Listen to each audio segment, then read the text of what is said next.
Happy Tuesday. I hope you're having an amazing evening. I'm EJ Spark, and today I'm going to be ranking MGK's albums. I'm going to ride the hot hand. He released Tickets to My Downfall, and it's the #1 album. So because of that, I'm going to rank his albums, and because that review did so well, if you haven't watched it, go ahead and watch it. I reviewed Tickets to My Downfall, so I'm going to hop right into ranking MGK's albums. All right, so usually I only do full-length studio albums and like no mixtapes or collab albums or EPs, but he did release one EP titled Binge, but it had 9 songs, so album, right?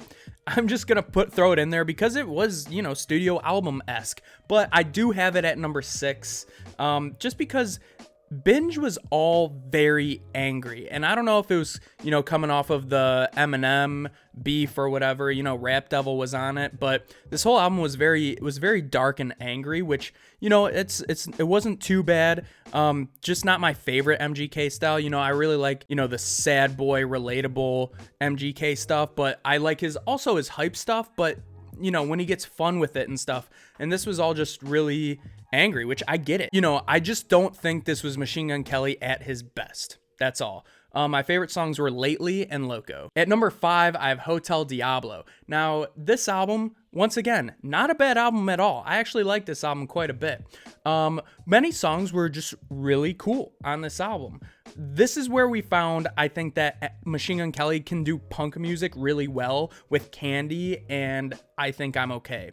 I Think I'm Okay was a summer hit, great song. Candy also became a classic, a hit, with Trippie Redd, Youngblood, Travis Barker, like that whole crew just does amazing together.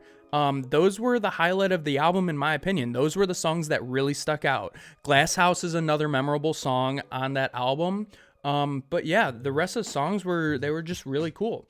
My favorite songs were Death in My Pocket. Think that was a really great song. Candy, and I Think I'm Okay. So top 4 got really hard for me because I think these top 4 are in a whole other level than the other 2. And at number 4, I have Lace Up. And originally I had Lace Up number 3. I just kept flip-flopping it around.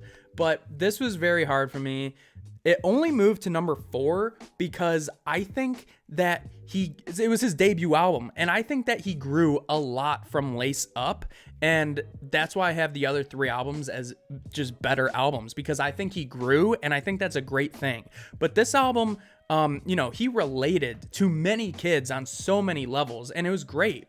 The features on it were fantastic. He had Lil Jon, Bun B, Waka Flocka, Black Bear, Twista, Tech Nine. I mean, that feature list, I thought, he would have like features like this forever, but just this album really had this huge roster of superstar features that we never got again from a Machine Gun Kelly album, which is crazy. But I think this album is a classic album, very reminiscent of his early mixtapes, and I know the EST fam really loves it. Wild Boy and Invincible were just hits. I remember when Invincible was in the Apple commercial. That was crazy, and it's a nostalgic album. So favorite songs were Invincible, See My Tears, and Edge of Destruction. At number 3, I had Bloom, and obviously this was the album I was flip-flopping with Lace Up at 4 and 3, but this album just showed so much growth to me that I had to put it up on that number 3 spot. I know that I was flip-flopping it because I know people weren't too happy about the mainstream quote-unquote music, like the At My Best with Hailee Steinfeld, which I actually really like Hailee Steinfeld,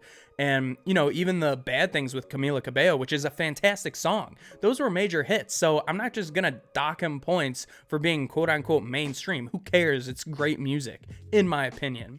Like I said, growth on the album, very big. It was fun album, inspirational album. He kind of had everything on it. It was a great all-around album. 27 and Rehab hit so hard. Like, MGK got so introspective on those songs. And songs like Can't Walk, which is just a total party song that you're going to listen to when you're drunk.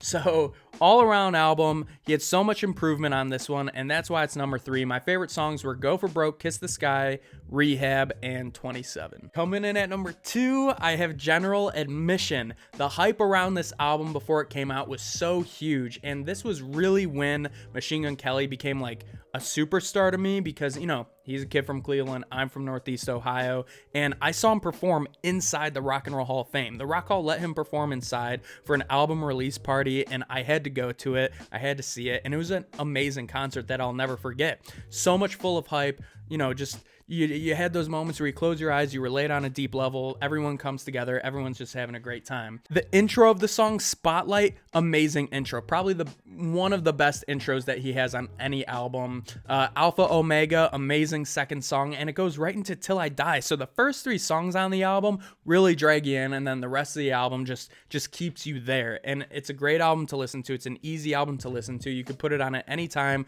and the whole album flows together really well. He's extremely introspective on this album, and he tells some amazing stories on it. And I think this album contains the best Machine Gun Kelly storytelling out of all of his discography. So from flow to production to songwriting, I think this album was subjectively perfect in my opinion. My favorite songs were Merry Go Round, Every Day, Till I Die, and Alpha Omega. And that leaves number 1, Tickets to My Downfall. This was his first punk album, obviously. I did already do that review, like I mentioned. You can go watch it if you want the full breakdown of Tickets to My Downfall, but this album is so amazing, and you just can't lie. You know, all the other albums were either 4 to 8 on Billboard Top 200 albums. This one got number 1 first week, 126,000 units sold of Tickets to My Downfall. That's just crazy. I mean, he's everywhere right now. He's so popular. This album's so good. I'm really glad he went to punk because he does punk music so well, and that's just what it is. Every track had its place. The deluxe edition was very good. The features and Halsey and Youngblood, Trippie Redd, Ian Dior, so good. And this was just him. It was fun. It was profound. It's just amazing all around album, and I really think that it's his best album. I don't think it's just that because it's new and fresh. I truly think it's his best, and we'll see where he goes from here, rap or punk. I don't know, but I'm excited because I just think he's really talented all-around artist, and my favorite songs from this were title track, Forget Me Too, and Play This When I'm Gone. That's it. That's me ranking Machine Gun Kelly's albums. Let me know if you have any discrepancies in the comments. Where would you rank MGK's albums? And who do you want me to do a ranking video for next week? I'll see you all on Friday. You can listen to my music on all streaming platforms. Follow me on Instagram and Twitter at EJSpark1. You know what it is. It's peace, love, I love s'mores. EJ, out.